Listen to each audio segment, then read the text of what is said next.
بسم اللہ الرحمن الرحیم۔ اللہ تبارک و تعالی جل جلالہ کی عطا فرمودہ توفیق سے آج انشاءاللہ تبارک و تعالی اعتکاف کے حوالے سے چند مروزات پیش کریں گے، اور ان میں سے خصوصاً یہ بات کہ آپ کن وجوہات کی بنیاد پر مسجد سے باہر جا سکتے ہیں، کون سی حاجت طبعی اور حاجت شرعی کی بنیاد سے ایک مسجد سے آپ باہر جا سکتے ہیں، اور پھر دوسری یہ بات کہ کن چیزوں کی بنیاد پر آپ کا اعتکاف کرنا جو ہے وہ فاسد ہو جاتا ہے، وہ بھی بیان کریں گے۔ سب سے پہلے بات یہ کہ انسان حاجت طبعی کو پورا کرنے کے لیے مسجد سے باہر جا سکتا ہے، جس طرح کہ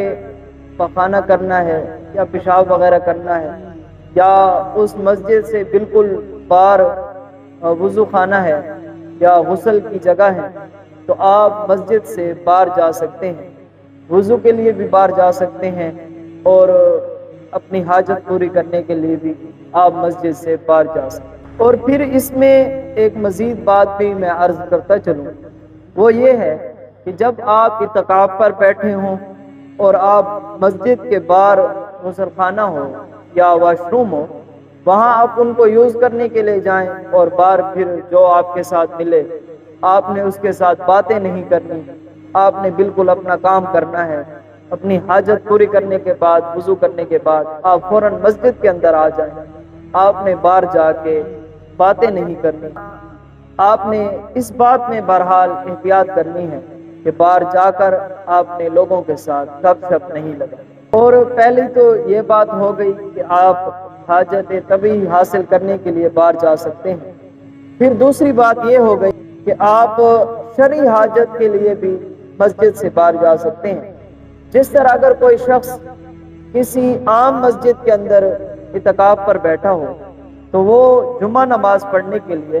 جامعہ مسجد کے اندر جا کر جمعہ نماز بھی ادا کر سکتا ہے، یہ بھی شریعت کے اندر اس کو اجازت موجود ہے۔ چیزیں جن سے انسان اعتکاف کی صورت میں مسجد سے باہر جائے تو انسان کا اعتکاف جو ہے وہ ٹوٹ جاتا ہے، یا انسان کا اعتکاف جو ہے وہ فاسد ہو جاتا ہے۔ ان میں سے پہلی چیز یہ ہے کہ اگر کوئی ڈوب رہا ہو یا کوئی جل رہا ہو، آپ اس کو چھڑانے کے لیے مسجد سے باہر گئے، یا تو پھر کسی کی گواہی دینی تھی، آپ مسجد سے باہر چلے گئے اعتکاف کی صورت میں اس کی گواہی دی، یا تو پھر جو پہلے زمانے کے اندر جہاد کے لیے اعلان کیے جاتے تھے، تو اس وقت اگر اعتکاف والا شخص مسجد سے باہر جاتا، جہاد کا اعلان کرتا، یا تو پھر اسی طرح مختلف چیزیں ہیں، جنازہ پڑھنے کے لیے آپ مسجد سے باہر گئے، تو پھر بھی آپ کا جو اعتکاف ہے وہ فاسد ہو جائے گا۔ بہرحال ان تمام چیزوں کے اندر احتیاط کرنی چاہیے، ورنہ جو ہے انسان کا اعتکاف جو ہے وہ فاسد ہے۔ پھر اس میں مزید ایک اور بات بھی کرتا چلوں، وہ یہ ہے کہ اگر کوئی اعتکاف پر بیٹھنے والا شخص مسجد سے باہر گیا اپنی حاجت پوری کرنے کے لیے، گویا کہ پیشاب وغیرہ کرنے کے لیے باہر گیا، اور باہر سے اس کو قرض خواہوں نے روک لیا، اس شخص نے ان لوگوں کی قرضے دینے تھے، انہوں نے روک لیا اور اس سے پوچھ گچھ شروع کر دی، تو اس صورت کے اندر بھی اس کا اعتکاف جو ہے وہ فاسد ہو جائے گا، اور یہی مسئلہ جو ہے فتاوی عالمگیریہ کے اندر موجود ہے۔ پھر معتکف حضرات جو ہیں جو اعتکاف پر بیٹھے ہوئے ہیں، ان کے لیے وطی کرنا اور عورت کو بوسہ دینا یا تو پھر اس کو گلے لگانا، یہ تمام چیزیں جو ہیں یہ حرام ہیں، اور جماع کرنا جو ہے یہ بالاجماع جو ہے یہ اس سے اعتکاف جو ہے وہ فاسد ہو جائے۔ اور ساتھ یہ کہ معتکف شخص جو ہے وہ سویا ہوا تھا اور اس کو احتلام ہو گیا، تو اس صورت کے اندر اس اعتکاف والے شخص کا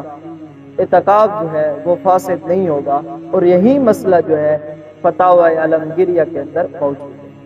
اور معتکف حضرات کے لیے میری اپنی طرف سے گزارشات ہیں، وہ یہ ہیں کہ انہیں چاہیے کہ وہ اعتکاف پر جو بیٹھ رہا ہے وہ فقط اپنے خالق کے لمع ذات کو راضی کرنے کی زیادہ سے زیادہ کوشش کرے، اور اعتکاف والے دنوں کے اندر